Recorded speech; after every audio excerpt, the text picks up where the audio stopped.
जय माता दी। प्रिय भक्तों, चैत्र का महीना आरंभ हो गया है। चैत्र के मास में माँ भगवती की हर दिन कथा सुनी जाती है। होली पर्व के दिन से ही दशा माता की कथाएं हर दिन सुनी जाती है। तो आइए प्रिय भक्तों, आज सुनते हैं दशा माता की पहले दिन की कथा।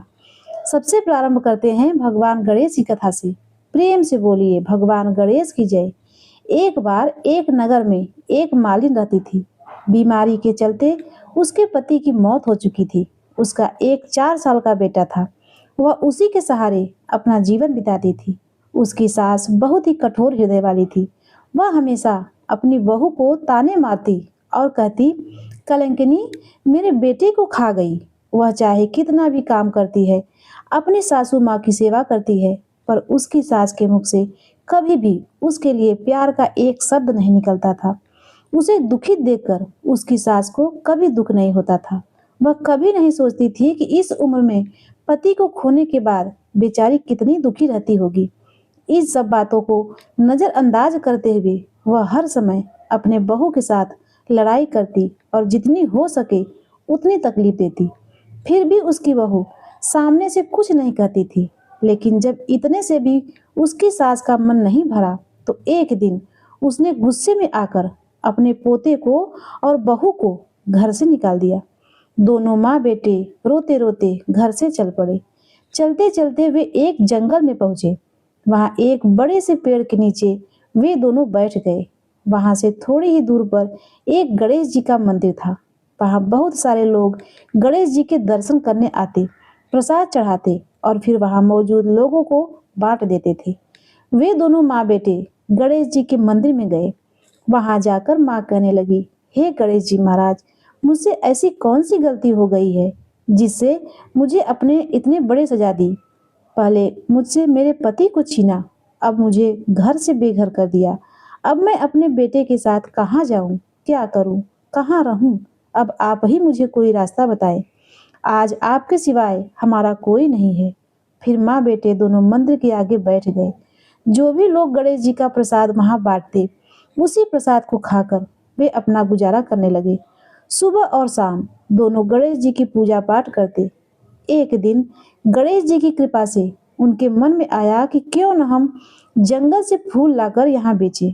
यहाँ रोजाना लोग आते हैं। अगर हम फूल माला बनाएंगे तो भक्त पूजा के लिए जरूर खरीदेंगे। यही सोचकर सुबह जल्दी जंगल से फूल लाते और माला बनाकर बैठने लगे। जब भक्त आते तो उनसे फूल खरीदते और बदले में कुछ रुपए देते। इस तरह फूल बेचते बेचते उनके पास कुछ रुपए इकट्ठे हो गए। उन्हीं रुपयों से पूजा की सामग्री और प्रसाद भी लाकर बेचने लगी। गणेश जी की कृपा से उनकी आमदनी बढ़ने लगी। धीरे धीरे उनके पास इतना पैसा हो गया कि उन्होंने एक मकान बना लिया और पास में ही एक दुकान भी खोल ली।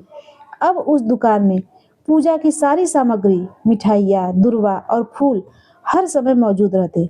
सुविधा के लिए सारे लोग उन्हीं की दुकान से सामान खरीदते। वहां एक राजा की लड़की थी जो रोजाना मंदिर आती थी। मालिन के बेटे को देखकर राजकुमारी उस पर मोहित हो गई और उससे विवाह करने की सोचने लगी। उसने अपने भाभी से मन की बात कही। भाभी अनुभवी थी। उसने कहा, दीदी वह तो मालिन का बेटा है और तुम राजा की बेटी हो, इससे हमारी बदनामी होगी। पर राजकुमारी नहीं मानी। भाभी ने यह बात राजा रानी को बताई। राजा रानी ने बहुत समझाया पर राजकुमारी अड़ गई कि शादी करूंगी तो उसी से, वरना नहीं। तब राजा ने कहा, बेटी जब तूने प्रतिज्ञा कर ली है तो मैं उसे नहीं तोड़ूंगा।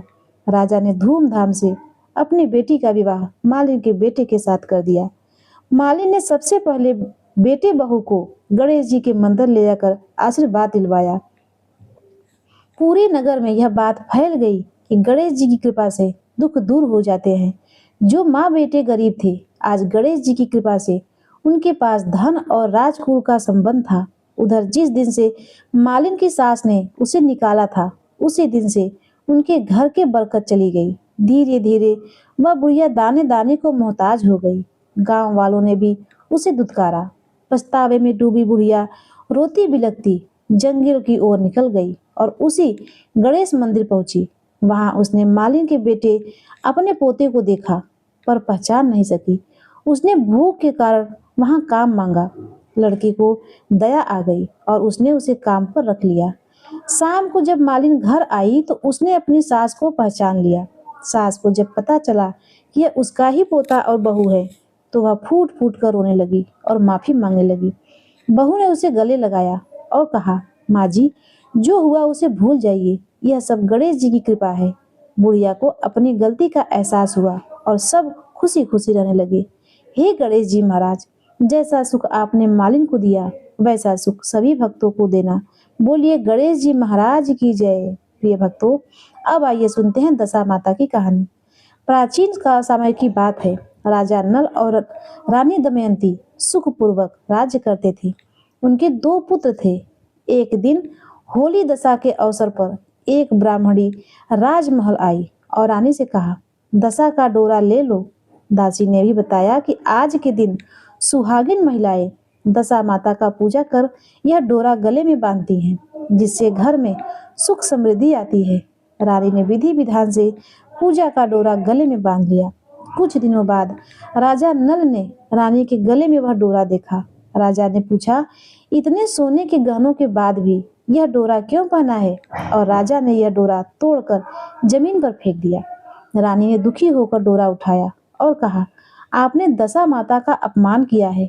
उसी रात दशा माता ने एक बुढ़िया के रूप में राजा के स्वप्न में आई और कहा, हे राजा, तेरी अच्छी दशा जा रही है और बुरी दशा आ रही है। इसके बाद राजा के ठाट बाट, हाथी घोड़े और धन धान्य सब नष्ट होने लगे। भूखमरी की नौबत आ गई। राजा रानी को लेकर दूसरे देश चले गए। रास्ते में भील राजा के पास अपने बच्चे को अमानत के तौर पर छोड़ दिया। वे राजा के एक मित्र के घर पहुंचे।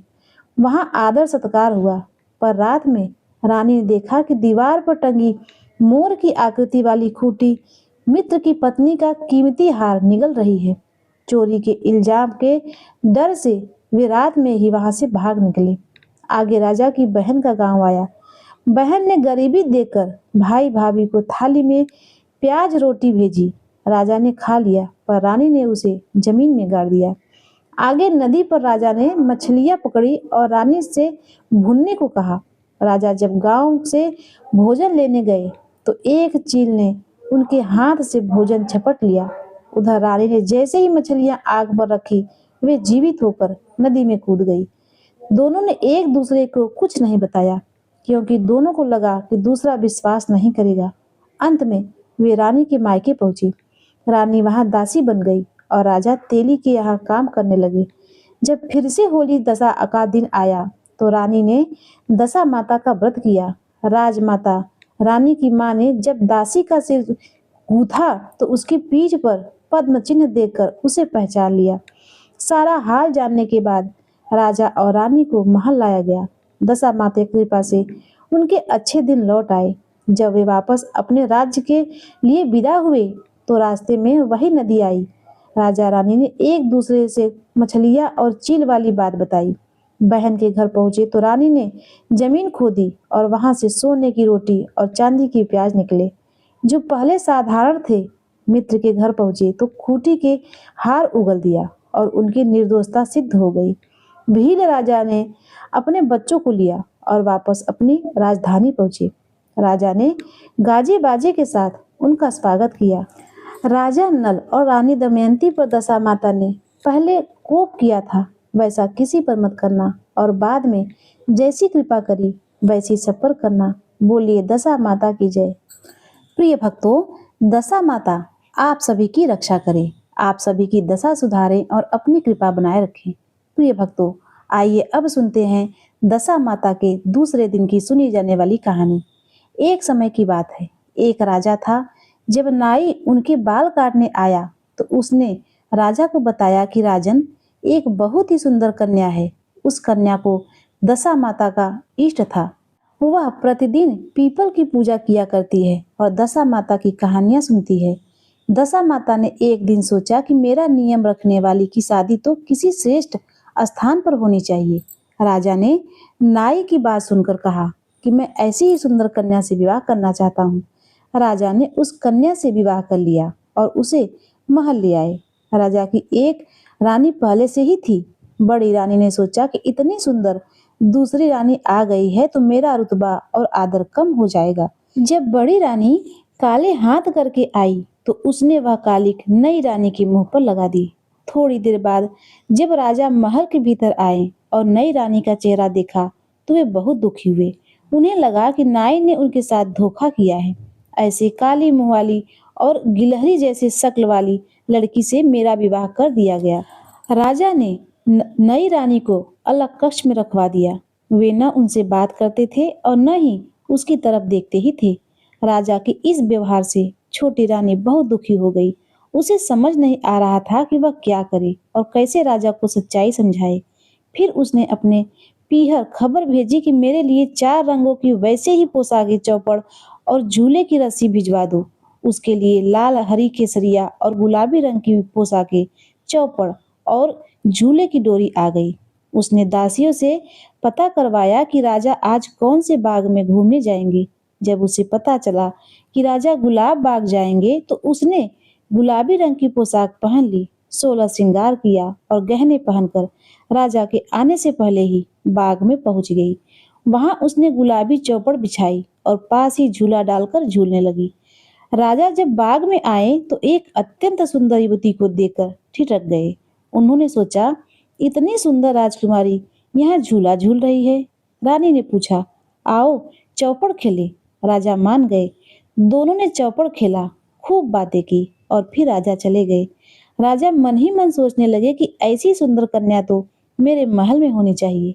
राजा के पहुंचने से पहले ही रानी दासियों की मदद से चुपचाप अपने कक्ष में आ गई।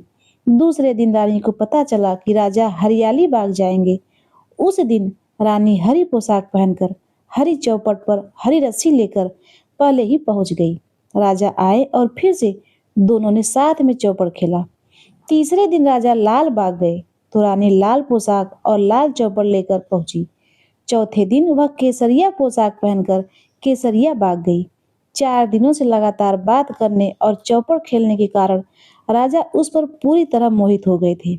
अगली रात रानी ने वे चारों पोशाकें, रस्सियां और चौपड़ अपने कक्ष के बाहर बरामदे में रखवा दिया और अपनी उंगली से छोटा सा चीरा लगाकर दर्द से हाय हाय करने लगी।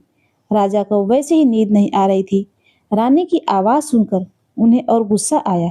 राजा बोले, आज इस काले मुंह वाले की तलवार से मार ही डालूंगा, इसका किस्सा ही खत्म कर देता हूँ।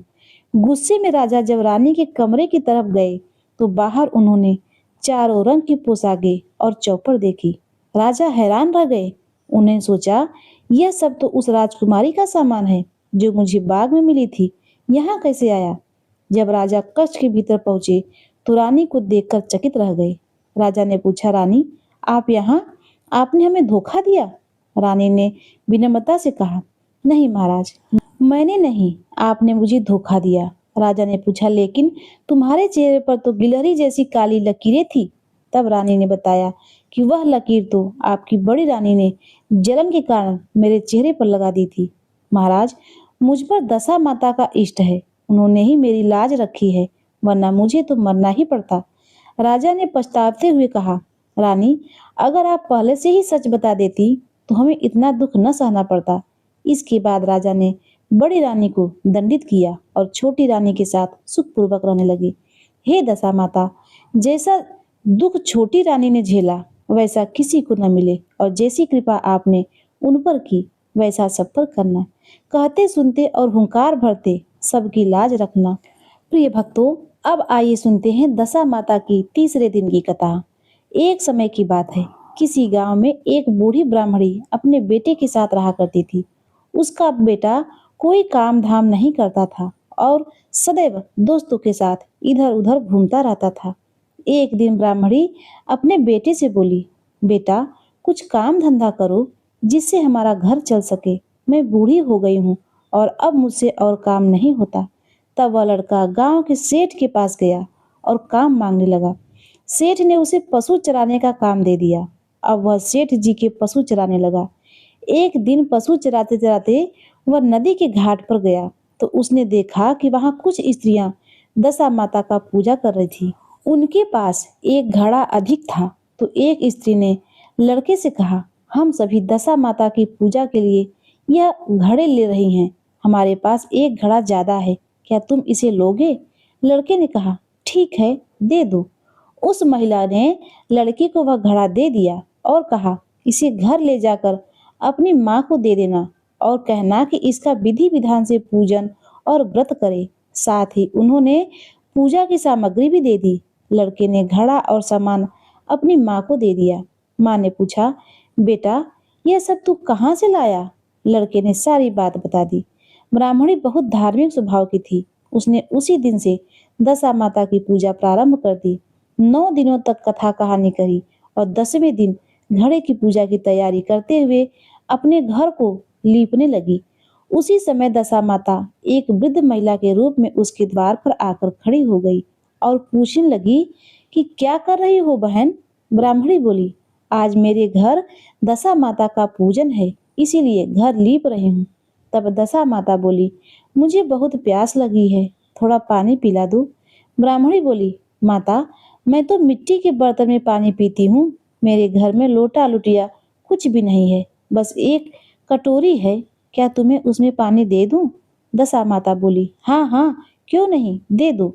जब ब्राह्मणी अंदर पानी लेने गई, इतनी देर में दशा माता ने एक सोने का घड़ा उसके द्वार पर रखा और अंतर ध्यान हो गई। ब्राह्मणी बाहर आई तो सोने का घड़ा देखकर सोचने लगी, पानी पिए बिना वह बूढ़ी माई कहाँ चली गई और यह सोने का घड़ा यहाँ कैसे आ गया? लगता है उन्हीं का है। यदि किसी को पता चला तो मुझ पर चोरी का इल्जाम लगेगा और बुढ़ापे में मेरी इज्जत खराब होगी। इसी चिंता में वह सोने का घड़ा लेकर उस बूढ़ी माई को ढूंढने निकल पड़ी। रास्ते में उसका बेटा मिला। उसने पूछा, माँ, तुम कहाँ जा रही हो? ब्राह्मणी ने सारी बात बताई। बेटा समझ गया और बोला, माँ, वह बूढ़ी माई कोई और नहीं, स्वयं दशा माता थी। उन्होंने अपनी कृपा से यह घड़ा तुम्हें दे दिया। इसके बाद ब्राह्मणी नदी में स्नान करने गई। वहां उसे नदी के किनारे सोने का एक और भरा हुआ घड़ा और उत्तम वस्त्र मिले। ब्राह्मणी ने वे वस्त्र पहन लिए। तभी वहां 4 आदमी एक डोली लेकर आए और बोले, ब्राह्मणी माता, यह डोली आपके लिए आई है, आप इसमें बैठिए। जब वह घर पहुंची तो देखा कि उसकी टूटी फूटी झोपड़ी की जगह एक आलीशान महल खड़ा है। ब्राह्मणी ने भक्ति पूर्वक दशा माता की पूजा की और बेटे के विवाह का वरदान मांगा। माता की कृपा से जल्द ही बेटे का विवाह हो गया और उनके घर एक सुंदर पुत्र ने जन्म लिया। जब ब्राह्मणी वृद्ध और अस्वस्थ रहने लगी, तब उसने अपने बहू को पूजा की सारी विधि समझाई और कहा, बेटी, 9 दिनों तक माता की सेवा करना और 10वें दिन महिलाओं को भोजन कराना। आज हमारे पास जो कुछ भी सुख सुविधा है वह सब उन्हीं की कृपा है। कभी भी कोई वृद्ध महिला द्वार पर आए तो उन्हें माता मानकर आदर सत्कार करना। कुछ समय बाद ब्राह्मणी का स्वर्गवास हो गया। एक दिन दशा माता पुनः वृद्ध महिला का रूप लेकर बहू के पास आई। उन्हें देखते ही बहू ने चरणों में गिर पड़ी। माता बोली, मुझसे दूर रहो, मेरा मैल तुम्हारे सुंदर वस्त्र खराब कर देगा। यह सुनकर बहू ने अपने पल्लू से माता के पैरों की धूल झाड़ी और कहा, माता, वह भाग्यशाली है जिसे आपके चरणों का मैल मिल जाए। ऐसा कहकर उसने अपने बालक को माता की गोद में दे दिया। बहू की निस्वार्थ भक्ति देखकर दशा माता प्रसन्न हो गई और बोली, मैं तेरी भक्ति से बहुत खुश हूँ। तेरे भंडारे हमेशा भरे रहेंगे और तुझे कभी कोई चिंता नहीं सताएगी। तू जो इच्छा करेगी वह फल पाएगी। इतना कहकर माता अंतर ध्यान हो गई। तो प्रिय भक्तों, एक बार प्रेम से बोलिए, दशा माता की जय। प्रिय भक्तों, जैसा कि विधान है कि बिना लपसी तपसी की कहानी से कोई भी व्रत कथा पूरी नहीं होती, तो आइए अब सुनते हैं लपसी और तपसी की कथा। एक समय की बात है, एक लपसी था और एक तपसी। तपसी हमेशा भगवान की तपस्या में लीन रहता था और लपसी रोजाना 1.25 सेर की लापसी बनाकर भगवान को भोग लगाकर पाता था। एक दिन दोनों में झगड़ा हो गया। तपसी बोला, मैं तपस्या करता हूँ इसीलिए मैं बड़ा हूँ। लपसी बोला, मैं भोग लगाता हूँ इसीलिए मैं बड़ा हूँ। तभी वहां से नारद जी गुजरे। उन्होंने झगड़े का कारण पूछा और कहा, इसका फैसला मैं कल करूंगा। अगले दिन जब दोनों स्नान करके अपने भक्ति में बैठे तो नारद जी ने चुपके से दोनों के आगे 1.25 करोड़ की एक एक अंगूठी रख दी। तपसी की नजर जब अंगूठी पर पड़ी तो उसने चुपचाप उसे उठाकर अपने नीचे दबा लिया। उधर लपसी ने अंगूठी देखी पर ध्यान नहीं दिया और मग्न होकर भगवान को भोग लगाकर लापसी खाने लगा। नारद जी सामने आए और तपसी को खड़ा होने को कहा। जैसे ही वह खड़ा हुआ, नीचे दबी हुई अंगूठी दिख गई। नारद जी ने कहा, तपसी, तपस्या करने के बाद भी तुम्हारी चोरी करने की नीयत नहीं गई, इसीलिए लपसी ही बड़ा है। तुम्हें तुम्हारी तपस्या का कोई फल नहीं मिलेगा। तपसी शर्मिंदा होकर क्षमा मांगने लगा और पूछा, हे महाराज, मेरी तपस्या का फल मुझे कैसे मिलेगा? नारद जी ने बताया कि तुम्हारी तपस्या का फल तुम्हें तब मिलेगा जब कोई गाय और कुत्ते की रोटी नहीं बनाएगा तो फल तुझे मिलेगा। कोई ब्राह्मण को जिमाकर दक्षिणा नहीं देगा तो फल तुझे मिलेगा। कोई साड़ी के साथ ब्लाउज नहीं देगा तो फल तुझे मिलेगा। कोई दिए से दिया जलाएगा तो फल तुझे मिलेगा। और सबसे मुख्य, अगर कोई व्रत की मुख्य कहानी तो सुनेगा पर तुम्हारी लपसी तपसी की कहानी नहीं सुनेगा तो उसकी कथा का सारा पुण्य फल तुम्हें मिलेगा। इसी कारण प्रिय भक्तों, हर व्रत कथा के अंत में लपसी तपसी की कहानी अनिवार्य रूप से कही और सुनी जाती है। बोलो दशा माता की जय। प्रिय भक्तों, यदि हमारी कथा अच्छी लगी हो तो वीडियो को लाइक करें, चैनल को सब्सक्राइब करें और 10 दिन की सभी कथाएं हमारे साथ जरूर सुनें। जय माता दी। ओम नमः शिवाय।